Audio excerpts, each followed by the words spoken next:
కాళ్లలో నొప్పి, నరాల వాపు వంటి లక్షణాలతో బాధపడుతున్నారా? వెరికోస్ వెయిన్స్ లో అత్యాధునిక చికిత్స ఏవిస్ వాస్కులర్ సెంటర్. నమస్తే రమగారు. నమస్తే జయ. రమగారు, మనం ఆ మధ్య నవల్స్ చెప్పుకున్నామండి.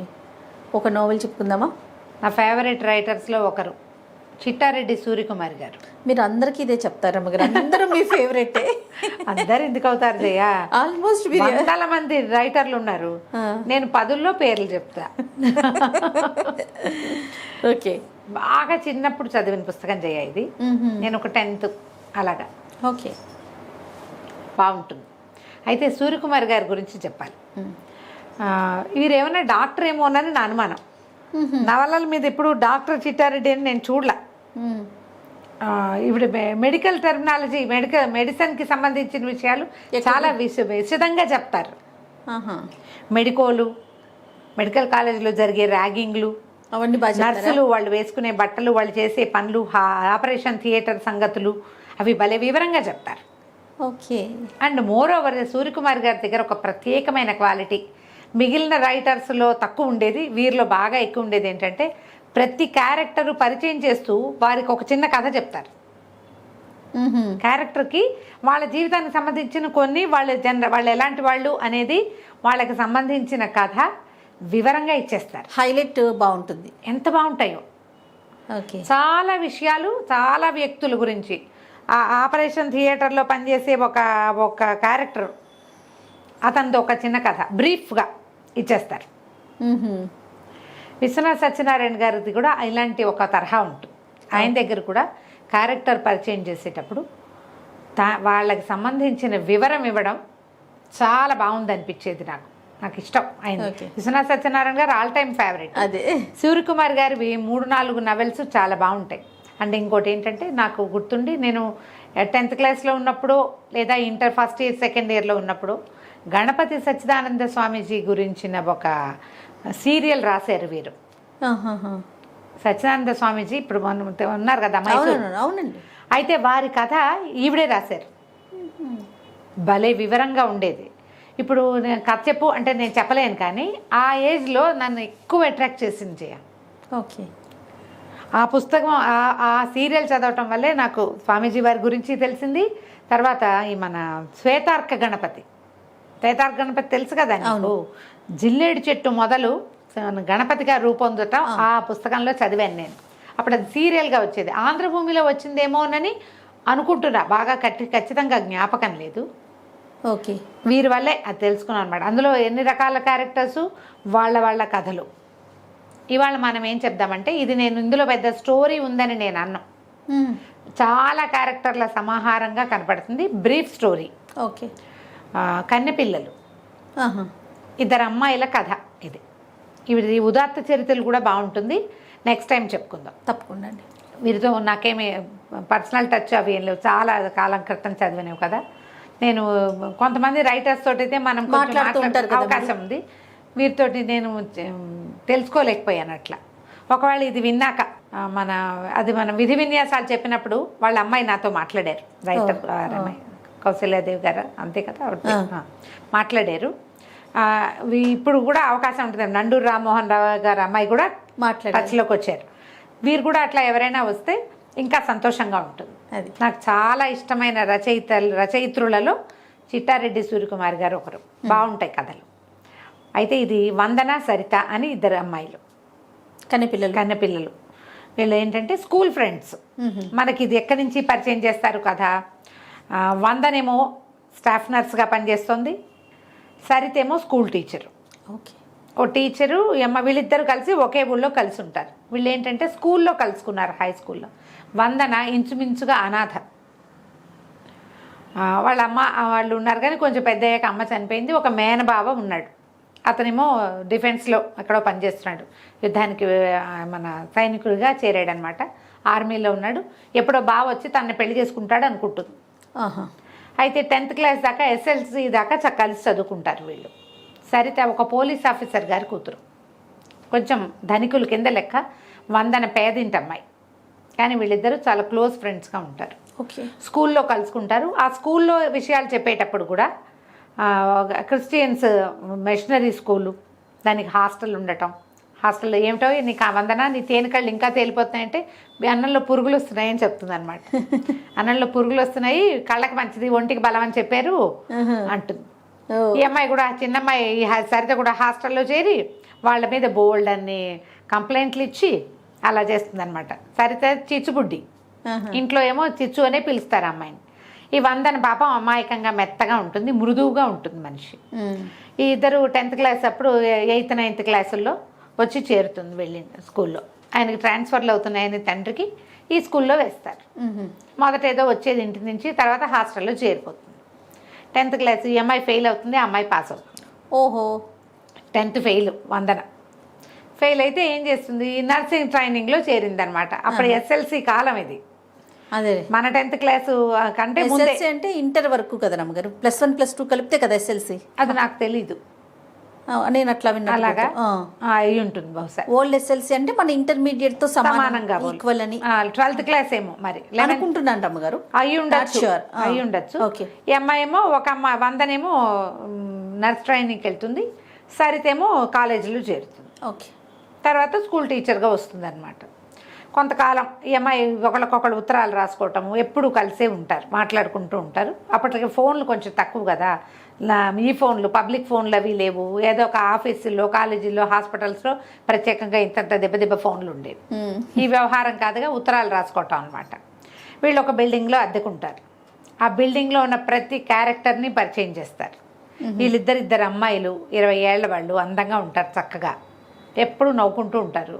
చుట్టుపక్కల వాళ్ళందరూ ఎలా ప్రవర్తిస్తారు వీళ్ళతోటి అవి చూపిస్తారు. ఈ కథ నేను చెప్పే కథ, ఇందులో పెద్ద స్టోరీ రాదు. ఈ పుస్తకం దొరికితే చదవండి, డెఫినెట్లీ యూ విల్ ఎంజాయ్. ఓ, అసలు ఆ క్యారెక్టర్స్ పరిచయం చేయటము, క్యారెక్టర్ కథ చెప్పటము అమోఘంగా ఉంటుంది, బాగుంటుంది, చాలా బాగుంటుంది. ఆ బిల్డింగ్లో ప్రతి వాళ్ళు అప్పులకి రావటం, పంచదార ఉందా, అది ఉందా, ఇది ఉందా అని. మేము అదేదో వచ్చి కూర చేస్తాం, మీకు పంపిస్తాం, మీరు మాకు ఇది ఇవ్వండి అని. ఉగ్గుకినతో ప్రాన్స్ కర్రీ తెచ్చిందిట పనిపిల్ల. అది ఉందా, అది నీళ్ళు అయిపోవటము, మోటార్లు వేయటము. ఈ సరితకి ఏంటంటే అందరికీ పేర్లు పెడుతుంది అనమాట. ఆ బిల్డింగ్ రాసమణి గారని ఒక ఆవిడది. ఆవిడ ఏం చేస్తుంది, పెద్ద సైట్ ఉంటే వెనకాల బోల్డ్ అని చెట్లు వేసుకుని పువ్వు పిద్ద ఒకటి కూడా బయటికి రానేది అన్నీ వాళ్ళే వాడుకుంటారు. అందరి దగ్గర రెంట్లు కలెక్ట్ చేస్తుంది. ప్రతి వాళ్ళ ఇంటికి ప్రతి వాళ్ళ మీద దృష్టి. వాళ్ళ దగ్గర భీముడు అని ఒక పనివాడు ఉంటాడు, సన్నగా ఉంటాడు అనమాట, బక్క భీముడు అంటుంది. పేర్లు పెడుతుంది అనమాట ప్రతి వాళ్ళకి. తనతో పనిచేసే స్కూల్ టీచర్లు వాళ్ళ క్యారెక్టర్స్ కూడా పరిచయం చేస్తారు. ఈ వందన హాస్పిటల్లో పనిచేస్తుంది. ఈ అమ్మాయి అందంగా ఉంటుంది.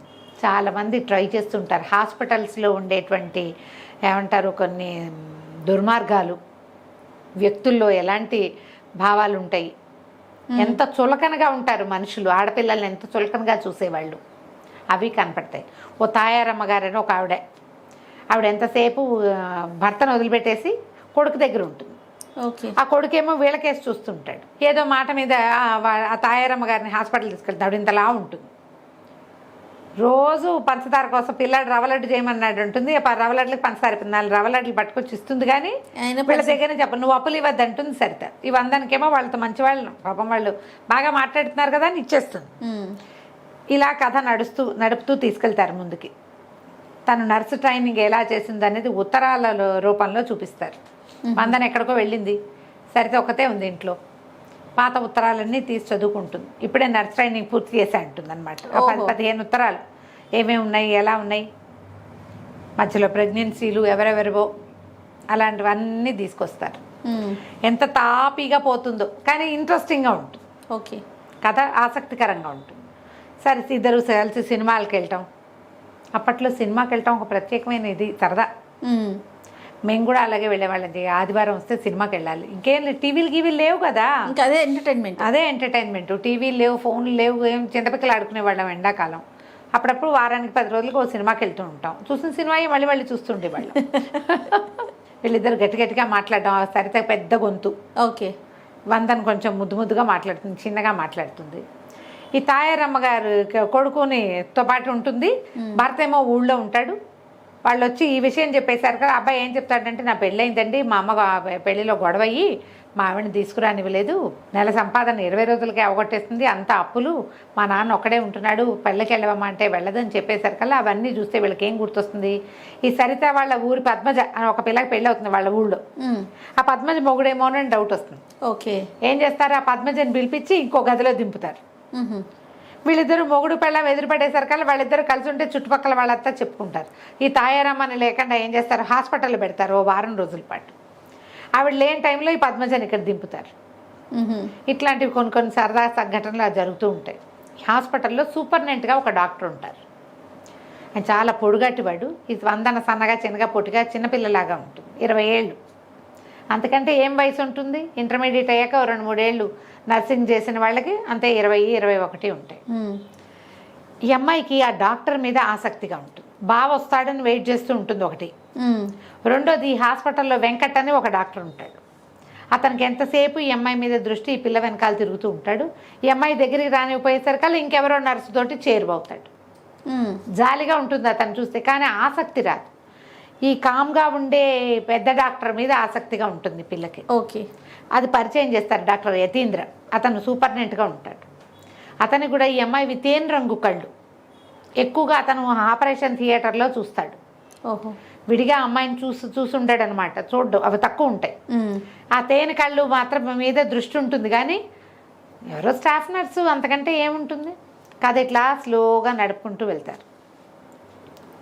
ఒక కొత్త డాక్టర్లు రావటం, ఆపరేషన్లు, అపెండిసైటిస్ ఆపరేషన్ అవి కూడా చూపిస్తారు. ఇది చేయొద్దు, ఇలాంటివి చేయకూడదు, అలా అవి మాటలు 1-2 పెద్ద ఆపరేషన్లు. ఎంత క్లియర్గా థియేటర్లో వస్తువులు అమర్చటము, డాక్టర్కి అందించటము రాస్తారో. నాకేంటంటే బేసిక్గా కొంచెం మెడిసిన్ ఇంట్రెస్ట్ కదా, ఏమిటో నేను ఇలా అయిపోయాను. కానీ డాక్టర్ అవ్వాల్సిందంటారా? ఎందుకని అవ్వలేదో జయ, నాకు చాలా ఎక్కువ ఇష్టం. అన్ని ప్రొఫెషన్లోకి వెళ్ళా డాక్టర్ ఇష్టం రమ్మగారు మీకు? ఇష్టం. ఓకే. ఆపరేషన్ థియేటర్లో అలాంటి కథలు మరీ ఇష్టం నాకు. అదేలేండి, ఆ ప్రొఫెషన్ ఇష్టం కాబట్టి అది ఇంట్రెస్ట్ అనిపిస్తుంది. ఆపరేషన్ థియేటర్లు, సర్జరీలు నేను అవి ఎక్కువ చూస్తాను. ఓహో. మామూలుగా సిరీస్లు కూడా అలాంటి చూసేస్తాను. కోసేసేది, కట్టేసేది, కుట్టేసేది చూస్తా, అవి ఇష్టం నాకు. ఎందుకో అలా ఉంది. మరి వచ్చే జన్మలో డాక్టర్ అవుతానేమో చూడండి. నేను అప్పుడు కూడా కెమెరా మీతో హెల్త్ ఇంటర్వ్యూలు చేస్తాను రమ్మగారు. అప్పుడు చేద్దు కానీ అప్పుడు కూడా కెమెరా వదలవా? నేను ఎవరైనా మామూలుగా డాక్టర్ చదివి ప్రాక్టీస్ చేయట్లేదంటే నాకు చాలా బాధగా ఉంటుంది జయ. అంత కష్టపడి చదివి చెయ్యట్లేదా? ఇన్నేళ్ళు అసలు డాక్టర్ కోర్స్ అంటే నిలబడి కాళ్ళు పడిపోతాయి తెలుసా జయ. ఎన్ని గంటల నుంచి ఉంటారో, ఎంత కష్టపడి చదువుతారో కదా, అంతా కష్టపడి. బాధ అనిపిస్తుంది. ఎవరైనా ఈ మగపిల్లలు పెళ్లి చేసుకుని పెళ్ళాలని ఇంట్లో కూర్చోబెడతామంటే నాకు వాళ్ళని చితకొట్టేద్దాం అనిపిస్తుంది. నిజంగా నాకు నచ్చదు అసలు. అదేలేండి, అది కష్టం మీద మీకు కష్టం మీద సానుభూతి. అదే కాదు జయ, ఒక డాక్టర్ తయారవ్వాలంటే ఇప్పుడంటే ప్రైవేట్ కాలేజీలు వచ్చినాయి. మన చిన్నప్పుడు ఎన్ని ఉన్నాయి జయ, గవర్నమెంట్ డబ్బు వీళ్ళు పెట్టిన దానికంటే ఎక్కువ డబ్బు ఖర్చు అయ్యేది. అవునవును. నువ్వు తీసుకోకపోతే ఇంకోళ్ళు తీసుకునేవాళ్ళు కదా, ఇంకోళ్ళు ప్రజలకు ఉపయోగపడేవాళ్ళు కదా. అది ఎంత అవసరం డాక్టర్ సర్వీస్, మెడికల్ సర్వీస్ చాలా ఓరియంటెడ్ జాబ్స్ కదా రమ్మగారు. నాకు చాలా బాధగా ఉంటుంది. అందుకని ఈ ఆపరేషన్ థియేటర్లు సరదా ఎక్కువ అనమాట. అయితే ఈ డాక్టర్ వెంకట్ వెనకాల తిరుగుతూ ఉంటాడు, కానీ ఈ అమ్మాయికి దృష్టి అతని మీద ఉంటుంది. కొంతకాలం ఇట్లా కథ నడిపిన తర్వాత ఒకరోజు ఆ యతీంద్రని కలవడానికి ఎవరో ఒక అబ్బాయి వస్తాడు. వస్తే అదే టైంకి సరిత ఫోన్ చేసి ఒక మెసేజ్ ఇస్తుంది, అడుగుతుంది. సిస్టర్ అందరం ఉంటే పిలుస్తారంటే ఆవిడ బిజీగా ఉన్నారు, మీకు ఏదైనా ఉంటే చెప్పండి నేను రాసుకుంటానంటాడు ఈ డాక్టర్ యతీంద్ర గారు. ఆయనే రాస్తాడు. రాస్తే ఏదో అందరికీ పేర్లు పెడుతుంది కదా, హిప్పిరాక్ష రావణాసురుడు వచ్చాడు అలాంటి వాక్యాలు కొన్ని చెప్తుంది అనమాట. చెప్పేసరికల్లా ఆ అమ్మాయి వస్తే ఇగో మీకు ఉత్తరం ఎవరో ఇచ్చారు మెసేజ్ అని ఆ మెసేజ్ ముందు పెడతాడు. అప్పట్లో ఇలా చేసేవాళ్ళు. ఫోన్ దగ్గరికి మనిషిని పిలవలేకపోతే వాళ్ళు చెప్పింది రాసుకుని అప్పచెప్పేవాళ్ళు అనమాట. ఎవరికైనా ఫోన్ చేయండి, అమ్మగారికి సీరియస్ అవేవో చెప్తారు కదా.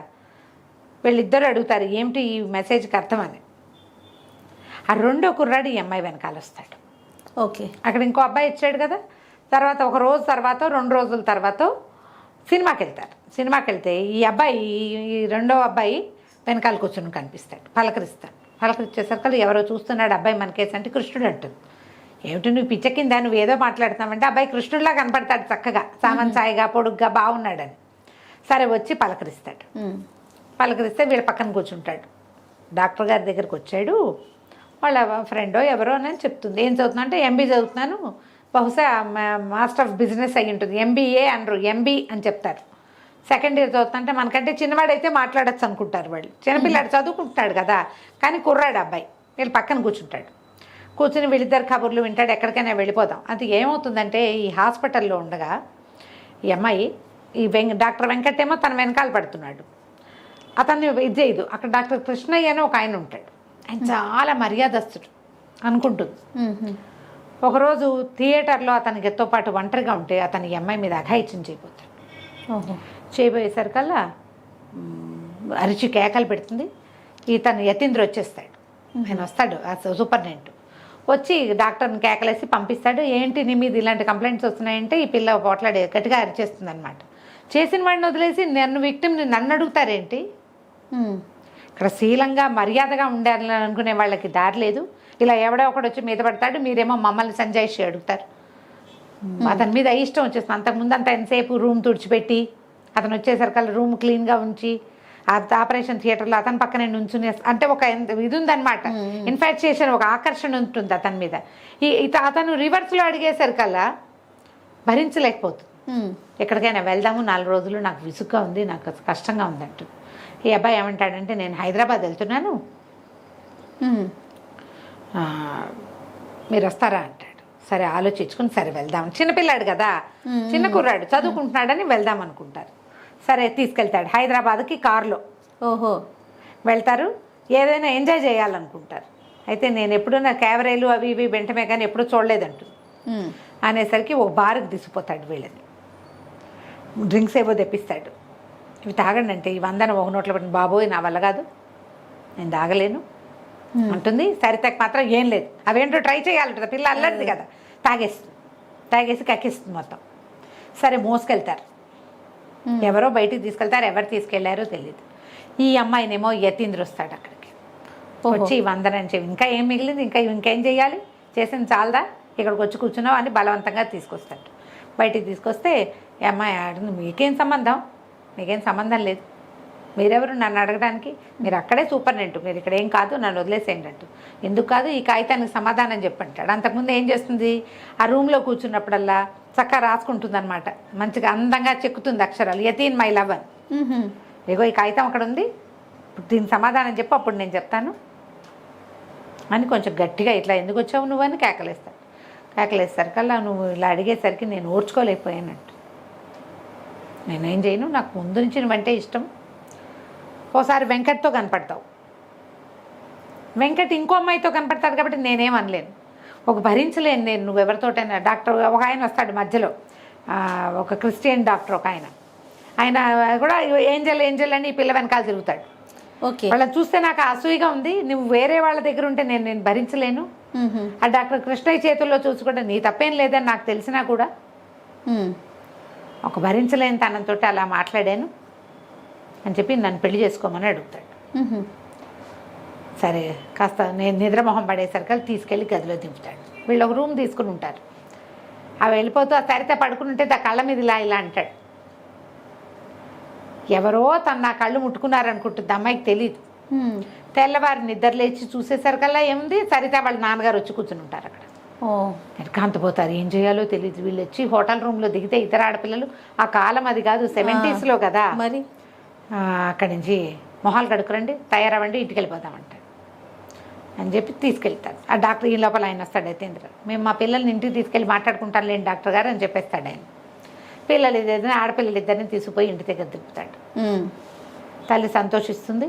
సరే ఏం చేశారు ఇవన్నీ కనుక్కుని సరితే వాళ్ళ నాన్నగారు అంటారు, ఇంతంత వయసులో వచ్చేసినాయి, పెళ్ళిళ్ళు చేసేయాలి పిల్లలకి, 100 పెళ్ళి మన చేతిలో లేదు, సరితకి పెళ్లి సంబంధం కుదిర్చేసాం, అయిపోయింది ధామ్ అంటారు. అయ్యో, ఈ హాయిగా ఉన్నారు 1 సంవత్సరం 2 ఏళ్ళుగా వీళ్ళు కులాసాగా తిరుగుతూ ఎంజాయ్ చేస్తున్నారు. పెళ్ళి అంటే ఎవరో పేరు తెలియని వాడి దగ్గరికి వెళ్ళిపోవాలి, ఇంకో మొహం తెలియని వాడి దగ్గరికి. ఈ అమ్మాయి బావ వచ్చి పెళ్లి చేసుకుంటాడన్న ఉద్దేశంతోనే ఉంటుంది, కానీ అతను రాలేదు. వీళ్ళు స్కూల్లో ఉన్నప్పుడు వచ్చాడు, మళ్ళీ ఉత్తరాలు తప్పిస్తే మరొకట్లేదు. ఒకవేళ బావకి ఏం చెప్తావు నువ్వు అని అడుగుతుంది. ఒకవేళ అతను వస్తే ఏం చెప్తావంటే అతనికి ఏమి నా మీద ఇంట్రెస్ట్ లేదేమో, ఎందుకంటే హాస్పిటల్ అడ్రస్కి ఒక్క ఉత్తరం కూడా రాయడు, పోస్ట్ బాక్స్కి రాస్తాడు, నర్సుకు ఉత్తరాలు రాస్తున్నాడని చుట్టుపక్కల వాళ్ళు అనుకుంటారేమోనని నన్ను అవాయిడ్ చేస్తున్నాడు బావా అని చెప్తుంది. ఓకే. చెప్తే ఏం చేస్తాడో చూద్దాం వచ్చాక. బావ అంటే అభిమానమే, నాకు రక్త సంబంధం ఎవరు లేరు, బావ తప్ప, అందరు పోయారు, కుటుంబం లేదు, చూద్దాం అనుకుంటారు.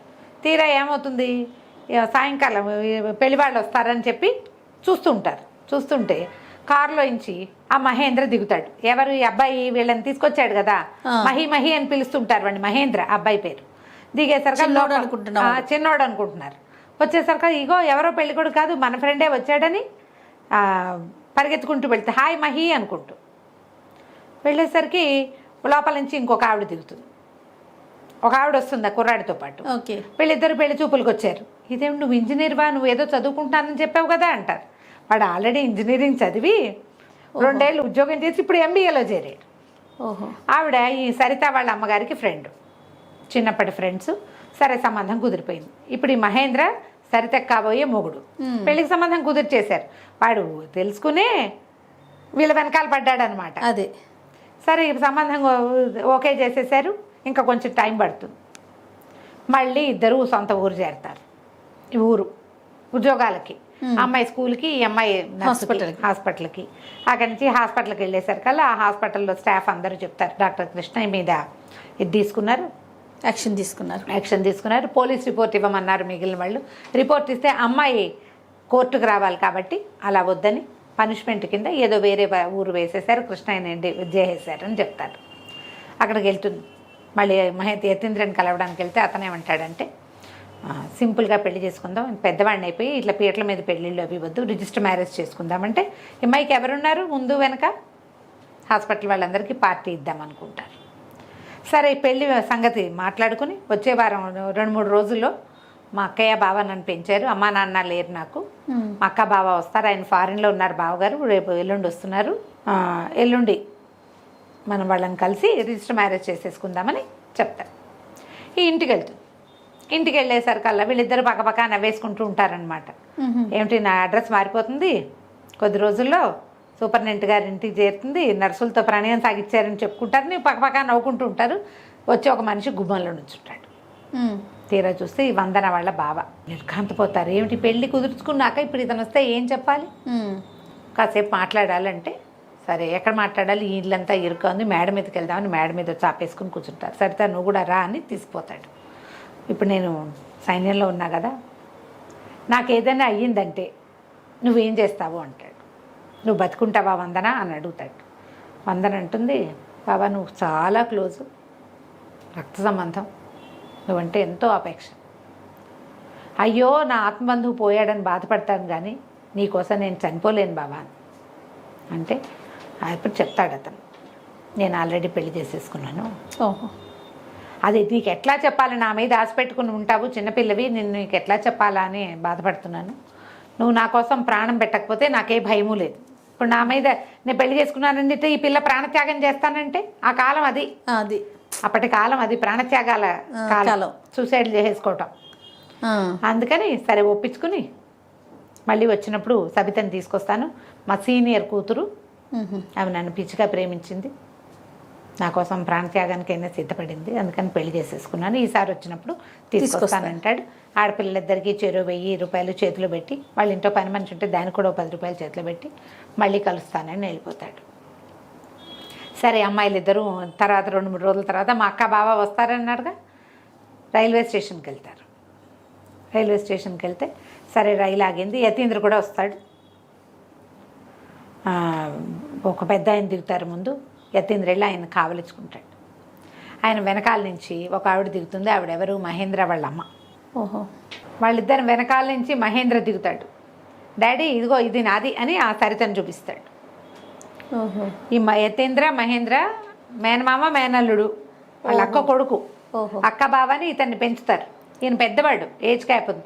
అప్పటి రోజుల్లో జయ 10-12 ఏళ్ల గ్యాప్లో పెళ్లి చేసుకోవటం అసలు విషయమే కాదు, అసలు విషయం కాదు. 15-20 ఇయర్స్ గ్యాప్లో కూడా పెళ్ళిళ్ళు చేసుకునేవారు. ఆడవాళ్ళు ఆసక్తి చూపించి కూడా 10-12 ఇయర్స్ గ్యాప్లో పెళ్లి చేసుకునేవాళ్ళు. ఇప్పుడు ఈ 120 ఇయర్స్ది ఆయన సీనియర్ డాక్టర్, సూపర్ స్పెషాలిటీ చేసిన డాక్టర్ అంటే 33-35 ఏళ్ళు ఉంటాయిగా ఈజీగా. సరే, తర్వాత హాయిగా పెళ్ళిళ్ళు అయిపోతాయి, హాయిగా ఉంటారు. ఈ రైల్వే స్టేషన్ సీనే ఈ కథకి ఎండింగ్. ఓకే. ఈ అమ్మాయిలు ఇద్దరు ఎలాంటి లివింగ్లో ఉన్నారు అది చూపిస్తారు. దొరికితే తప్పకుండా చదవండి. ఇంకో కథ కూడా ఉదాత్త చరిత్రలు కూడా చాలా బాగుంటుంది వీరిది, మళ్ళీ చెప్దాం ఇంకొకసారి. తప్పకుండా రమ్య గారు. నమస్తే. నమస్తే జయ. సుమన్ టీవీలో మీ పర్సనల్ అండ్ బిజినెస్ ప్రమోషన్స్ కోసం కింది నెంబర్కి కాంటాక్ట్ చేయండి.